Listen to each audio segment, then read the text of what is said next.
So come towards the new topic, that is Kepler's law of planetary motion. So Kepler Germany में पैदा हुए एक बुढ़े scientist, ठीक है। करीब इन्होंने 50 प्लस के उम्र पर आके ये जाना कि प्लैनेट जो हैं सो सौर मंडल में, सोलर सिस्टम में, within solar system planet revolves around the sun, revolves around the sun. लेकिन ये अराउंड द सन तो हर कोई जान रहा था, लेकिन किस मेथड से करता है, किसमें कितना एरिया कवर करता है, टाइम कितना लेता है, ये सारे चीजों के बारे में केपलर ने बताया। और उन्होंने क्या किया, planet revolves around the sun in a certain method, और इसी को क्या कहा, प्लैनेटरी मोशन का नाम दिया। और इसी को क्या नाम दिया, प्लैनेटरी मोशन का नाम दिया। तो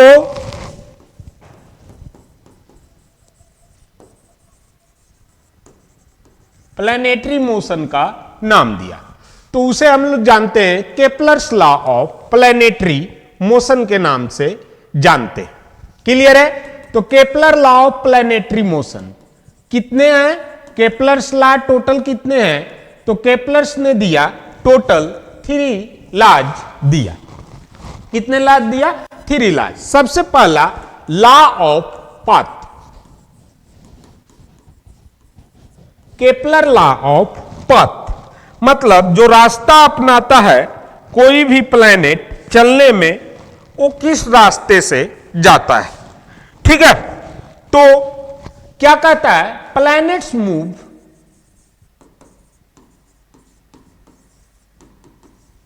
इन an elliptical path, planets move in an elliptical path around the sun, around the sun. अब उसने इतनी बात कहा कि माना कि ये सन है और यहां पर हमारा ये सन है और यहां पर हमारा ये अर्थ है। तो अर्थ जो मूव कर रहा है सन के चारों ओर, वो किस फेज में कर रहा है, इलिप्टिकल पाथ में मूव कर रहा है। इलिप्टिकल पाथ का मतलब कि अंडे के जैसा शेप में मूव कर रहा है। अब उसमें क्या कहता है कि सन बिकम सेंटर, सन क्या रहता है वहां पर, सेंटर रहता है। तो एक बार सेंटर इस वाले साइड से, दूसरी बार अर्थ आया तो इस वाले साइड से सेंटर होता है। एक्चुअल डायग्राम इसका देखिएगा, तो मैं पूरी थेसिस को लिखता हूं, मूव्स इन इलिप्टिकल पाथ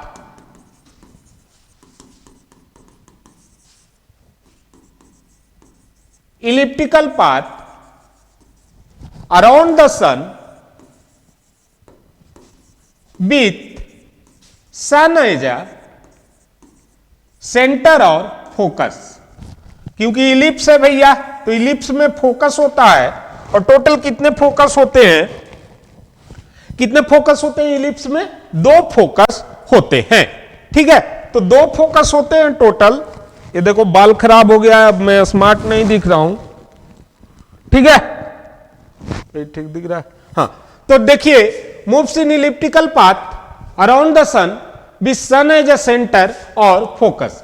अब यहां पर एक बार मैं इलिप्स बनाता हूं। ये देखो बेटा, ये रहा हमारा इलिप्स। अब इलिप्स में इस पाथ पे हमारा अर्थ क्या कर रहा है, मूव कर रहा है। ये ऐसे ऐसे ऐसे ऐसे अर्थ हमारा मूव करेगा। तो पहली बार एक फोकाई यहां पर सन रहा, तो इस सेगमेंट, दूसरी बार मान लिया जाए अर्थ इधर आ गया, तो हमारे लिए ये सन यहां पे फोकस क्रिएट करेगा। एस से लिखा हुआ सन है, ई से लिखा हुआ क्या है आपका, अर्थ है। क्लियर है। तो ये फोकस करेगा। अब जब फोकस करेगा, एक बार यहां पर फोकस किया, एक बार यहां पर फोकस किया, तो 2 इलिप्टिकल पाथ में टोटल कितने फोकाई होते हैं? तो 2 फोकाई होते हैं सर। तो सन इसका फोकस की तरह एक्ट करता है। पहला थ्योरम बहुत ही इजी है। तो लॉ ऑफ पाथ, पहला लॉ जो है सो लॉ ऑफ पाथ के नाम से जाना जाता है। क्लियर है इतनी बातें में? इतना में किसी को कोई दिक्कत? कोई दिक्कत नहीं। अब नेक्स्ट है कि इसका डायग्राम कुछ और बन सकता है। तो बिल्कुल बन सकता है सर, जिसके आधार पे केपलर ने सेकेंड लॉ दिया। तो देखिए ये अर्थ है बेटा, ये अर्थ है, तो ये यहां से अभी यहां पर कवर कर लिया। After some time interval T, ये अर्थ यहां पर पहुंच गया, तो ये भी एक एरिया बना। तो ये जो आपका सेक्टर बना, उसी तरीके से ये अर्थ को देखिए। तो माना कि ये अर्थ हमारा यहां से यहां आने में कितना लिया? 5 मिनट लिया। टाइम कितना लिया? 5 मिनट लिया। सिमिलरली इधर का देखिएगा बेटा कि इधर यहां पर भी अर्थ है और यहां पर भी अर्थ है। अब इन दोनों का सेक्टर ए कवर करेगा, कवर किया। अब यहां से यहां आने में ये भी कितना लिया? 5 मिनट लिया। तो लॉ ऑफ सेक्टर कवर्ड क्या कहता है कि 5 मिनट में दोनों पॉइंट पे जो एरिया कवर हुआ है, ये केपलर का सेकेंड लॉ है, ये जो एरिया कवर हुआ है, एरिया कवर हुआ है, ये क्या होगा आपका? इक्वल होगा। ये क्या होगा आपका? इक्वल होगा। ये लॉ सेकेंड बताता है। और फर्स्ट लॉ आपको क्या बताया कि कैसा पाथ फॉलो करता है? इलिप्टिकल पाथ को फॉलो करता है with sun as a focus. Clear है इतनी बातें?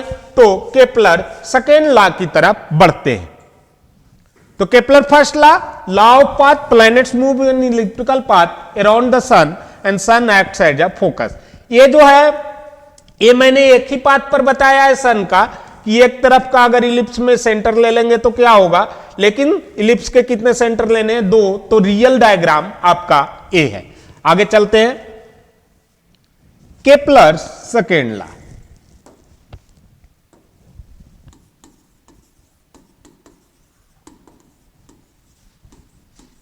केपलर्स सेकेंड लॉ, ठीक है।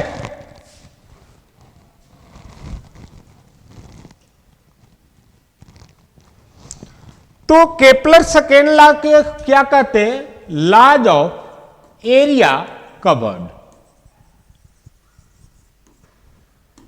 लॉज ऑफ एरिया कवर्ड क्या कहता है? मैं समझा दिया हूं वहीं पर, यहां पर स्टेटमेंट लिख देता हूं। इन equal interval of time, in equal interval of time,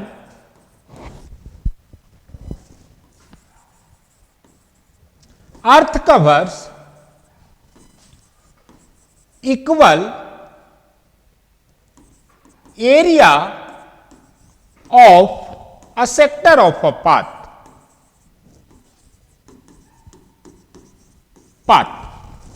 फिर से मैं डायग्राम बना देता हूं।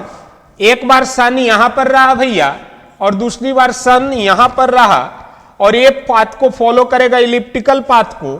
तो elliptical path, sun as a centre, ये रहा, इलिप्स बनाना है तो कैसे बनाए? यहां पर मैं ये ले लेता हूं। तो ये देखो बेटा, इस टाइप का, अच्छा अंडा पूरा नहीं बना है, सॉरी फॉर दैट।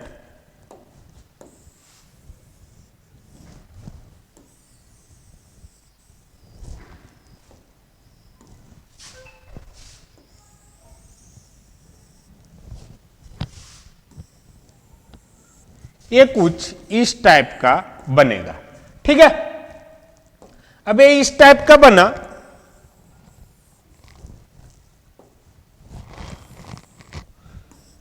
अब मान लिया जाए फर्स्ट कंडीशन क्या कहा कि हमारा यहां पर अर्थ हो।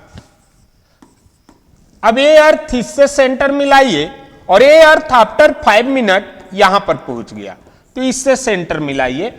अब जो एरिया कवर्ड होगा, ये यहां से यहां आने में, पॉइंट ए से पॉइंट बी पर आने में बेटा, पॉइंट ए से पॉइंट बी पर आने में मैं मानता हूं कितना टाइम लगा? तो टाइम लगा 5 मिनट। सिमिलरली इधर का भी देखेंगे तो यहां पर हमारा अर्थ हुआ, यहां पर हमारा अर्थ हुआ, और ये भी मैं कहता हूं कि ऐसे रोटेट कर रहा है, रोटेट इस डायरेक्शन में करेगा, कोई भी चीज रोटेट कर रहा है इस डायरेक्शन में, सॉरी कोई भी चीज नहीं, अर्थ रोटेट कर रहा है। तो देखिए यहां से यहां जाने में भी कितना लगा, हमें 5 मिनट लगा। अब जब 5 मिनट लगा बेटा, तो यहां से यहां जाने में भी 5 मिनट और यहां से यहां आने में भी 5 मिनट। तो इसके अंतर में इस सेक्टर का जितना भी एरिया होगा, द एरिया कवर्ड, इस सेक्टर के अंदर में जितना भी एरिया होगा वो किसके बराबर में होगा बेटा, वो इस सेक्टर के अंदर के एरिया के बराबर में होगा, इस सेक्टर के अंदर के एरिया के बराबर में होगा। इसी को कहते हैं लॉ ऑफ एरिया। कहने का मतलब क्या है, in equal interval of time, दोनों जगह 5 मिनट है, covers equal area sector of a path. तो equal area of a sector of a path आपको केपलर सेकेंड लॉ बताता है। क्लियर है? आगे चलते हैं, केपलर थर्ड लॉ। इसी में कुछ नोट डाउन है, तो नोट डाउन आप सेकेंड लॉ पर पहले लिख लीजिए। Planets when close to sun moves faster,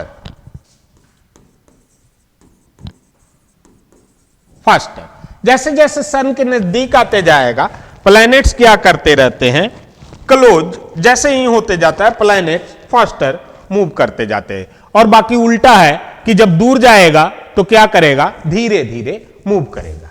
clear है?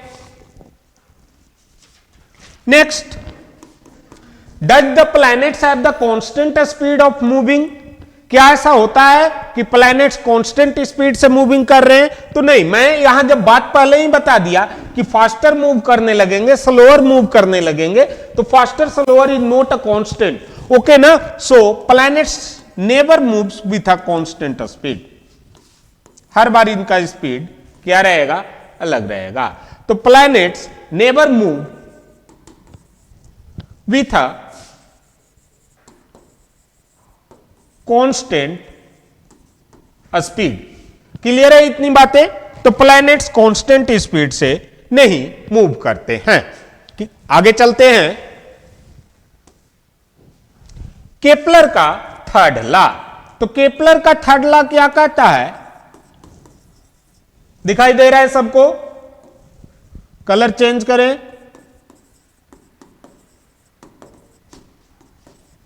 Kepler's third law. तो केपलर्स थर्ड लॉ क्या कहता है, law of ratio of time and distance, इसके बारे में बात करता है। तो क्या कहता है, the square of radius, the square of radius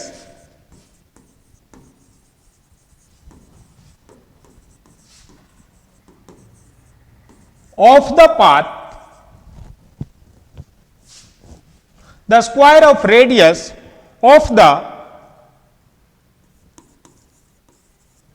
path is directly proportional to the cube of the time, is directly proportional to the cube of time taken. अब इसी फिगर पर समझिएगा बेटा, मैं कोई भी नया फिगर नहीं ड्रा कर रहा हूं, इसी फिगर पर आपको समझना है।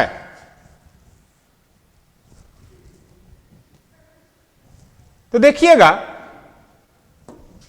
कहता है यहां से यहां गया तो इट इज समथिंग रेडियस, ए भी समथिंग रेडियस है एक सेक्टर का, तो मैं मानता हूं आर, और ये यहां से यहां आने में टाइम लिया टी। तो ये टाइम और रेडियस किस रिस्पेक्ट में एक दूसरे से रिलेटेड होंगे, तो उसके लिए केपलर बाबा कहते हैं कि R square is directly proportional to the time of a cube of the time taken. मतलब आर स्क्वायर आपका क्या होगा, टी क्यू के प्रोपोर्शनल में होगा। बोर्ड सेटअप नहीं किए थे सही से, कैसे सेटअप है, आधा तो बाहर चला जाता है।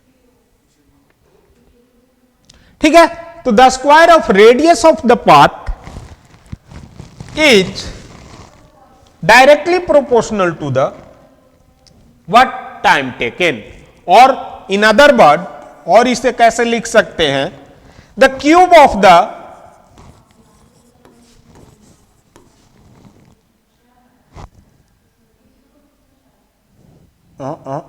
एक मिनट, यहां पर स्क्वायर के जगह क्यूब लिखना था, the cube of radius of the path is directly proportional to the, उल्टा लिख दिया, sorry, is square of time taken, और the cube of the mean distance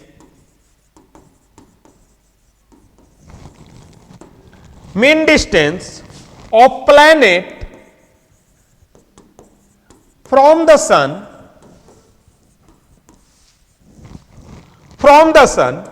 is directly proportional to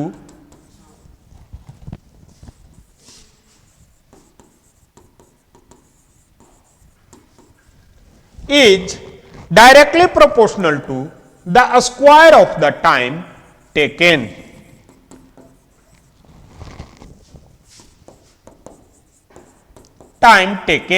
अगर बोर्ड वालों की तरह लिखना चाहते हो तो एकदम अच्छे से भाषा में इतना लिख सकते हो, नहीं तो आपको डायरेक्ट याद रखना है, cube of radius is directly proportional to the square of the time taken.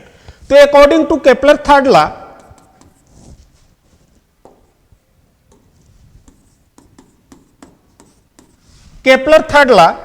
क्या कहा कि ये हमारा कोई मोशन पर है, ये हमारा सन है, दो फोकाई लेकर, यहां पर हमारा अर्थ है, यहां पर भी हमारा बेटा अर्थ है, तो यहां से यहां जो रेडियस हुआ दैट इज, मैं मानता हूं कि बड़ा आर है. यहां से यहां जो कवर करने में टाइम लिया बेटा, मैं कहता हूं कि टाइम टी लिया. तो according to Kepler third law क्या कहता है, square of the radius, cube of the mean distance, तो cube of the radius is directly proportional to the T square. No, इसको और मैं क्या लिख सकता हूं, R cube equal to sign of proportionality हटा दें बेटा, तो पहले भी आपको बता दिया गया कि साइन ऑफ प्रोपोर्शनलिटी जब हटता है तो सब बराबर में कुछ देते हैं, तो बराबर गुना कांस्टेंट के गुना टी स्क्वायर. अब देखिए यहां से मैं निकालता हूं तो क्यूब बटा टाइम का स्क्वायर इज इक्वल टू के, वेयर के इज अ कांस्टेंट. तो दूसरे भाषा में आप इसको ये भी लिख सकते हैं, तो क्या लिख सकते हैं सर, तो ये भी लिख सकते हैं कि cube of the mean distance to the square of the time taken is always constant in a planetary motion. Clear है, is always constant in a planetary motion. तो केपलर का आपके सामने तीनों लॉ आ गया. एक बार फिर से मैं रिपीट कर देता हूं, टोटल मगअप कर देता हूं. क्या पहले बोला, तो पहला लॉ ऑफ पाथ होगा. चलिए केपलर मगअप, जितना भी इतना देर के बकवास था उसे 2 मिनट में देखिए. तो पहला क्या है, law of path. Kepler law में पाथ कैसा होगा, इलिप्टिकल होगा.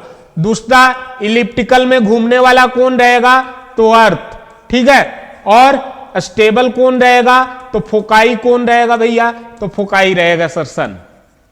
क्लियर है. अगला देखते हैं, इक्वल इंटरवल ऑफ टाइम अगर रहेगा तो क्या होगा, इक्वल टाइम रहेगा तो सर इक्वल एरिया कवर करेगा. अगला देखते हैं कि इक्वल टाइम और एरिया तो बता दिए, एरिया है तो रेडियस आएगा. तो सर अगर क्यूब का रेडियस होगा और उसको रेशियो कर दे टाइम का स्क्वायर से, तो वो हमेशा क्या होता है, के होता है. मतलब क्या होता है बेटा, कांस्टेंट होता है. तो यही 3 केपलर ने आपको लॉ दिया था. क्लियर है इतनी बातें. तो Kepler's law of planetary motion में किसी को दिक्कत, देख लीजिए जल्दी जल्दी से.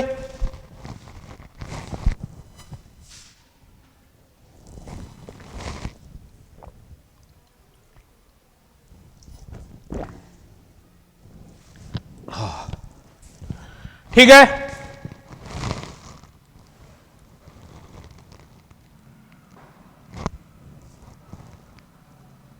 So Kepler gave the law of planetary motion but could not give a theory to to explain the motion of a planet.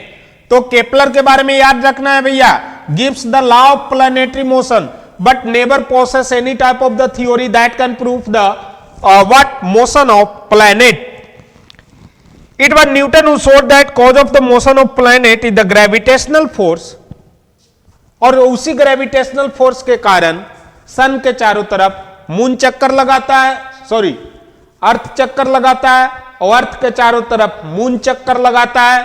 तो ये चक्कर का खेल ना बेटा सदियों से चलते आ रहा है, जब धरती पैदा हुई थी उससे पहले से भी चक्कर का खेल चलते जा रहा है। ठीक है, तो बस क्यों पड़े हो चक्कर में जब वन ओशियन है टक्कर में। चलिए आगे चलते हैं। तो केपलर्स लॉ हमारा क्लियर हो गया, Newton third law of gravitation. तो Newton third law of motion and gravitation भी आपको बता दिया गया है। Free fall we have already done free fall. तो हमेशा फ्री फॉल में एक याद रखिएगा बेटा, फ्री फॉल किसे कहते हैं, मैं फिर से एक बार कर देता हूं। मान लिया जाए ये बिल्डिंग है, ठीक है, ये बिल्डिंग है। अब हमारे बच्चे हैं सब 17, 18, 20 बरस के बच्चे हैं, कॉलेज उलेज में जाएंगे। अब बिल्डिंग में से कोई दिखा, कभी दिख रहा था, ठीक है, कभी दिखी या दिखा जो भी है। अब दिखने के बाद दिखना बंद हो गया तो इनका दिल टूट जाएगा और ये बिल्डिंग से ऊपर से छलांग लगाने का सोचेंगे। ठीक है, अब इस छलांग जो बिल्डिंग से ऊपर से लगाएंगे तो कोई भी अदर फोर्स नहीं लगेगा, इसी को कहते हैं हम लोग फ्री फॉल, मतलब डायरेक्टली गिर जाना। ऊपर से मैं कोई गेंद को भी छोड़ रहा हूं तो वो भी किस में आएगा, फ्री फॉल में आएगा। तो फ्री फॉल क्या कहता है भैया, तो in absence of any external force, पहला कब लगेगा, absence of any external force. दूसरा कब लगेगा फ्री फॉल होगा, तो only acceleration due to gravity, जिसकी वैल्यू जी होती है वो एक्ट करेगा। तो only g act due to earth. गिरना कहां पर है भैया फ्री फॉल में, तो सर ऊपर से जमीन पे गिरना है, that is a free fall. इतना ही पॉइंट को याद रखना है फ्री फॉल में, इसके अलावा कुछ भी नहीं याद रखना है। क्लियर है, आगे चलें। कंडीशन ऑफ फ्री फॉल, अच्छा करा दे रहा हूं, कहां गया जी। कंडीशन ऑफ फ्री फॉल कब होगा फ्री फॉल भैया, तो देखिए फ्री फॉल कब होगा, कंडीशन फॉर्मूला से कंडीशन क्या होता है सर, फोर्स बराबर जब आपका वेट हो जाए तो क्या होगा, फ्री फॉल होगा। फोर्स क्या हुआ आपका एम ए, वेट क्या हुआ आपका एम जी, दोनों बराबर हुआ, एम से एम कटा, ए बराबर क्या हुआ जी हुआ। तो ऐसे केस में क्या होगा आपका फ्री फॉल होगा। क्लियर है इतनी बातें, आगे देख लेते हैं। एक्सीलरेशन ड्यू टू ग्रेविटी, तो नेक्स्ट टॉपिक है आपका एक्सीलरेशन ड्यू टू ग्रेविटी। इसको भी 2 मिनट में ऐसे ही खत्म करते हैं जी। सबसे पहले ये किसके द्वारा लगेगा, gravity, acceleration due to gravity. इसको किससे डिनोट करते हैं, छोटा जी से डिनोट करते हैं। जब एक्सीलरेशन है तो सर एसआई यूनिट तो एक्सीलरेशन वाला ही होगा, तो मीटर पर सेकेंड स्क्वायर होगा एसआई यूनिट। क्लियर है। अब जब बात हुआ कहां पे लगता है, तो ऑन अर्थ। कहां पे होगा, सिर्फ अर्थ के कारण, ऑन अर्थ बाई अर्थ, अर्थ के द्वारा ही लगाया जाता है एक्सीलरेशन ड्यू टू ग्रेविटी का। अब तीसरा देखते हैं इसकी वैल्यू कितनी होती है, तो ये कांस्टेंट होता है। एक्सीलरेशन ड्यू टू वैल्यू कैसा होता है, ये भी कांस्टेंट होता है, and that is equal to g equal to what 9.81 metre per second square. आपको किताब में मिलेगा 9.8 metre per second square. Calculation करना है, डायरेक्ट सोल्व करना है एग्जाम में, तो वहां पर ज्यादातर लेना है 10 मीटर पर सेकेंड स्क्वायर। तो आइडियल वैल्यू जी का कौन है, तो आइडियल वैल्यू जो अभी तक मार्केट ने एक्सेप्ट किया है बेटा, वो है आपका जी equal to 9.8 metre per second square. Clear है, 9.8 metre per second square. Numerical के लिए आपको जी का वैल्यू 10 लेना है। क्लियर है इतनी बातें, और पॉइंट में आगे याद रखना चाहते हैं तो 9.8 9.81 मीटर पर सेकेंड स्क्वायर लेना है। अब बात करते हैं कि ये जी का वैल्यू सर आया किधर से, ये जी का वैल्यू आया किधर से। तो खैर वो आपको पढ़ना नहीं है, बट फिर भी मैं पढ़ा देता हूं। तो जी की वैल्यू आपकी हो गई 9.81। तो कैलकुलेशन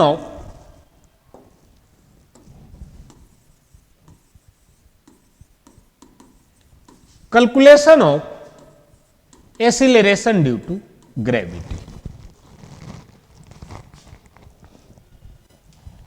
क्लियर है?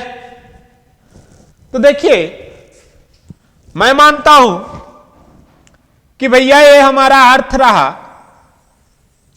और यहां पर इस अर्थ पर कोई एक छोटा सा बॉल आके क्या करेगा, गिरेगा। तो मास ऑफ अर्थ बताइएगा मुझे, मास ऑफ अर्थ कितना था? किसको किसको याद है मास ऑफ अर्थ? तो सर 6 × 10⁻24 kg, कल ही बताया था आपने, वेरी गुड। रेडियस ऑफ अर्थ किसको किसको याद है? तो सर 6400 किलोमीटर, 6400 किलोमीटर मतलब 6.4 × 10⁶ मीटर। सर याद है या भूल गए? तो मास ऑफ अर्थ हमारा 6 × 10⁻24 kg होता है, और रेडियस ऑफ अर्थ 6.4 × 10⁶ मीटर होता है। तो ये मैं इसलिए लिख रहा हूं कि इसकी आपको क्या अभी जरूरत पड़ेगा, क्या पड़ेगा, जरूरत पड़ेगा। तो सपोज दैट ए बॉल और ये अर्थ के बीच में एक अट्रैक्शन फोर्स लगेगा, जिसको हम लोग क्या कहते हैं, फोर्स ऑफ ग्रेविटी, ग्रेविटी कहते हैं या ग्रेविटेशनल फोर्स कहते हैं। तो gravitational force F equal to क्या होता है, G mass of the earth, और यहां पर मास ऑफ द बॉल बटा रेडियस ऑफ अर्थ का स्क्वायर हो जाएगा। हो जाएगा कि नहीं? किसी को कोई दिक्कत? No, we know that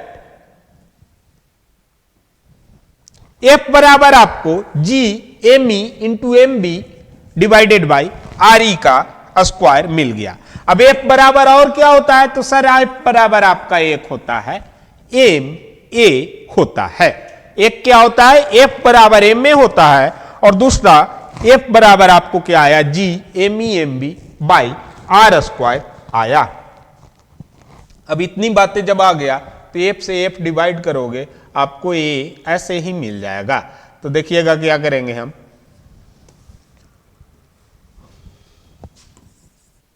M A बराबर क्या मिला, G M E into M B बटा आर ई का स्क्वायर मिला। किसी को कोई दिक्कत है?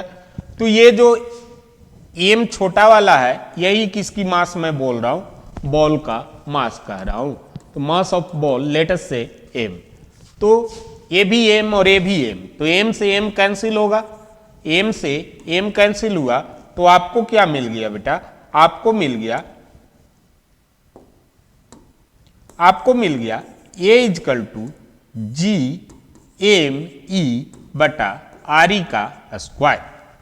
क्लियर है? अब यही ये हम फ्री फॉल के केस में देख रहे थे बेटा, हम फ्री फॉल के केस में देख रहे थे कि यही ये हमारा, अच्छा फ्री फॉल पीछे वाले पेज पर था, तो खैर यही ये हमारा किसके बराबर होता है, जी के बराबर होता है।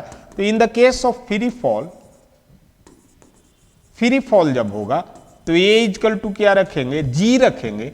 तो ए के जगह पर जब हम जी पुट करते हैं बेटा, तो क्या मिल गया, जी मास ऑफ अर्थ बटा रेडियस ऑफ अर्थ का स्क्वायर मिल गया। कोई दिक्कत इतना में? इतना में किसी को दिक्कत है? नहीं दिक्कत है। तो सर जब दिक्कत नहीं है तो जी का वैल्यू कितना होता है बेटा, 6.67 इंटू 10⁻11 न्यूटन मीटर स्क्वायर पर KG square. Mass of earth कितना बोला मैंने, तो सर अभी आपने बोला 6 × 10⁻24 kg, ठीक है। रेडियस ऑफ अर्थ कितना बोला मैंने, तो सर अभी आपने बोला 6400 किलोमीटर, मतलब 10⁻3। अब इसको कटकुट करते जाइएगा बेटा, तो कटकुट करने के बाद आपको जो वैल्यू मिल जाएगा that become 9.81 metre per second square मिल जाता है। तो इस तरीके से आया हमारा एक्सीलरेशन ड्यू टू ग्रेविटी का वैल्यू कैसे निकालते हैं। क्लियर है इतनी बातें? किसी को समझने में कोई दिक्कत?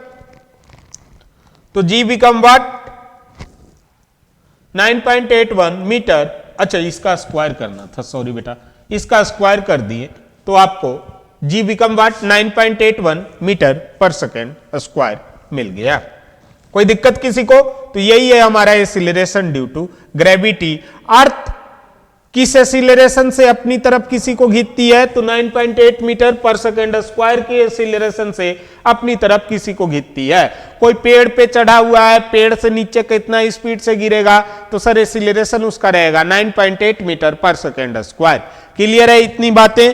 तो ये सारी चीजें आपको याद रखना है। तो वेट ऑफ द बॉडी, यहीं पर से एक कॉन्सेप्ट आता है। वेट, जब भी अर्थ पर कोई चीज गिरता है तो वेट के कारण, वेट के साथ ही गिरता है। वाई? बिकॉज वेट क्या हो जाता है, यहां पर mg हो जाता है, और अर्थ पर गिर रहा है तो g तो लगेगा ही, मास उसका अपना होगा ही। तो weight become what? W equal to mg and that is the mass weight on the earth है, वेट ऑन द अर्थ है। ठीक है, जहां पर g की वैल्यू कितना लेंगे हम लोग बेटा? 9.8 लेंगे। अगर यही चांद पर चले गए, गाना सुने होंगे आप लोग, चांद के पार चलो, चांद के पार चलो, तो चांद के पार क्यों ले जाना चाहता है वहां पर गायक? तो इसलिए लेके जाना चाहता है बेटा कि वहां पर वेट क्या हो जाता है? कम हो जाता है। तो वो भी देखेंगे अभी हम लोग कि वेट उसका किस प्रकार से कम हो जाता है। क्लियर है? Equation of motion of free fall body मैंने करा दिया था। तो आज के लिए बस इतना ही। हमने जी की वैल्यू निकालना सीखा, केपलर्स लॉ के बारे में थोड़ा सा देखा। बाकी आपसे मिलते हैं नेक्स्ट वीडियो में और हम लोग चलेंगे चांद के पार। तब तक लाइक और सब्सक्राइब कीजिए।